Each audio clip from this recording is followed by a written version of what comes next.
with Joshua for 4 years. Lincoln's thighs were as perfect as a human being's could be.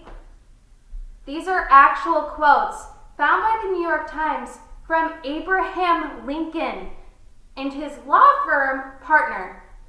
Miss O'Connor, wait, I swear this is my presentation. Please don't call the office. I'm not talking about sex. I'm talking about queer history. In fact, according to a 2019 study conducted by the Trevor Project, a whopping 63% of students say they've never learned about queer history before. And fellow APA students, I know what you must be thinking. Sadie, we know you're a genius, but why should we listen to you on this topic? You clearly haven't noticed my nose piercing or my statement blazer. Now that I've come out to you, let's explore why queer history has been so hidden, how this has detrimental effects on the development of queer students, and how we can stop sweeping this side of history under the rug, because history must include the whole story. One of the main reasons teachers hesitate to talk about queer history in class is because they view talking about queer people as effectively talking about sex in the classroom. Something our beloved Miss O'Connor would definitely take issue with. We were all there for that baking assembly, right? Brandon, I know you were. Court mandated. Bethany Leonardi, teacher and co-founder of charity A Queer Endeavor, explains the root of this fear perfectly. Teachers worry that lessons will be inappropriate or focused on sex, but people aren't inappropriate.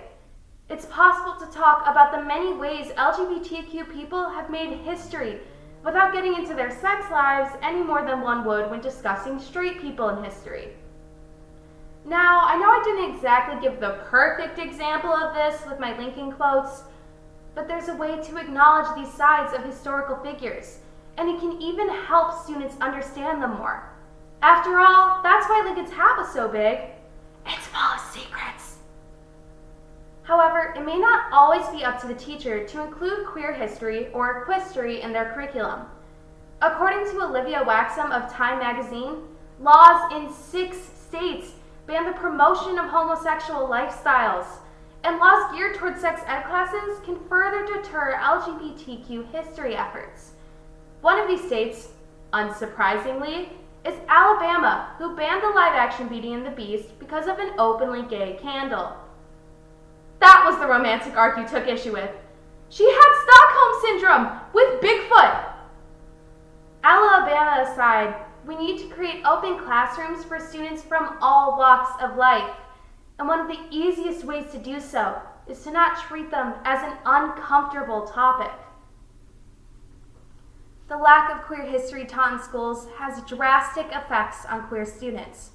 And let me tell you, that's a lot of students.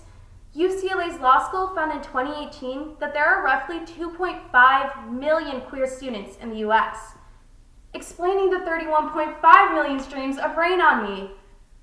That's 2.5 million students whose identity is being deemed controversial or treated as if it didn't exist until now. It's nothing short of devastating. A lack of education means a lack of representation, leaving queer students to be overlooked and ostracized. It's easy to become hopeless when you are being treated as if your community, and by extension you, don't matter. Additionally, the government organization Stop Bullying found in 2018 that queer students are twice as likely to experience bullying. And not much is stopping this from happening. Bullies are being shown in our curriculum that being queer doesn't exist, encouraging them to take homophobia from their home lives to school. In case you didn't catch it, Brandon, I'm subtweeting you, Mr. No Homo. On a serious note, it's no surprise that bullying and a lack of representation can do serious psychological harm to queer students. In fact, according to the Journal of Adolescent Health, from 2015 to 2018, 24% of suicide deaths in young teens were among LGBTQ youth. This is tragic and grossly disproportionate. It's closely tied to the fact that queer students are often given the daunting task of coming out to an unwelcoming home. So gifting them with accepting environments can make all the difference when queer people, time and time again, are being forced to face hostility solely for how they identify themselves. These open doors don't only need to belong to Miss O'Connor's classroom, which you sit in every day at lunch until she tells you, "Giving me adoption papers is inappropriate, I'm not your mom." I'm not speaking from personal experience, of course. Hostile classrooms and classmates can do a serious number on LGBTQ students. However, progress is simple. For such a deep-rooted and daunting issue, there luckily is a clear and obvious solution. We must incorporate LGBTQ history into our curriculum. Representing all sexual and gender identities in our classes can help loosen the tight grip homophobia has on our school system and our society at large.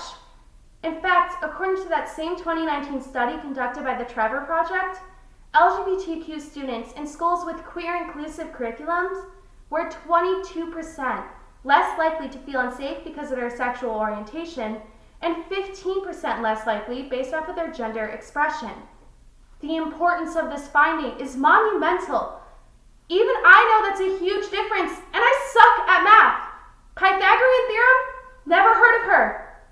Speaking of never heard of, by simply including figures like Alan Turing, inventor of the modern-day computer and breaker of Nazi Germany's code, or Marsha P. Johnson, a black trans woman who literally threw the first brick at Stonewall, we can help create representation for students who are disproportionately at risk.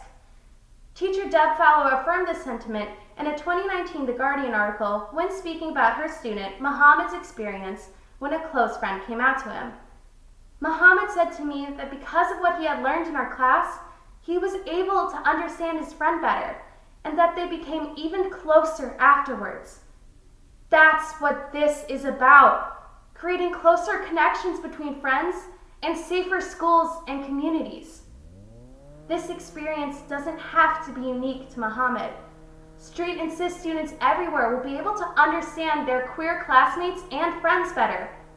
Maybe we can even help Brandon! Just kidding, we shouldn't play God. This improvement may even help some queer students embrace their queerness and live a more fulfilling, free life. And literally all you have to do is talk about how maybe Honest Abe was honestly like super gay. Now that we've worked through the causes of this historical revisionism, the impact that it has on students, and what steps to take to foster more empathetic schools and communities, I hope our school and others can create a more welcoming environment for all of our students. Let's open some chapters in our queer history textbooks, because in the immortal words of the incomparable Fat Amy from Pitch Perfect, let's be honest, Susan Gilbert and Emily Dickinson were not just roommates. So let's stop hiding queer history from students, because love is love, representation matters, and knowledge is power.